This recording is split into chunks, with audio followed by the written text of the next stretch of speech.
Let's talk about to be verbs. Is, are, am, was, were, be, being, and been. Now, verbs can do two things. One, you're probably most familiar with, they can communicate action. That action may be external action, jumping, running, sliding, may be internal action like thinking, dreaming, opining. Sometimes it's an action that seems static, sitting, sleeping, that sort of thing. But sometimes verbs simply depict a state of being. I am beautiful. Clarence is the mayor. Martha was suspiciously happy. By far, the most common linking verb is the to be verb. Is, are, am, was, were, be, being, been. Now, you've probably heard the advice to cut down on to be verbs in your writing as a way of making your writing more active. And so I want to talk about that a little bit.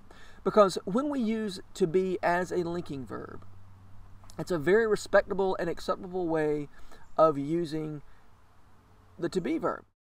So how did the to be verb get such a terrible reputation?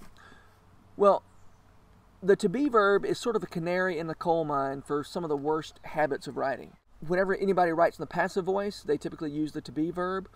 The bull was taken by the horns by me. It's a terrible sentence. That passive construction, the bull was taken by the horns, there's that to be verb, was. So you can't have passive voice without the to be verb.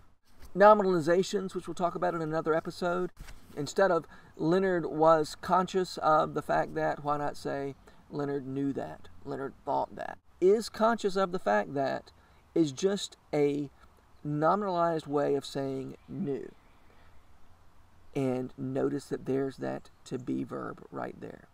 So it really is a good habit to go back through your writing and find all the to be verbs, circle them, underline them, whatever, as a way of finding passive constructions, nominalizations, other kinds of bad writing. But it's not necessary to eradicate all to be verbs from all your writing. So think about this sentence. Angus is 5 feet 8 inches tall.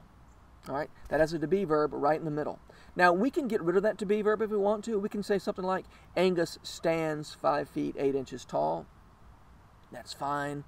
But it's not an obvious improvement over Angus is 5 feet 8 inches tall. It's really just a matter of preference, a matter of style, whatever. But it's not an obvious improvement.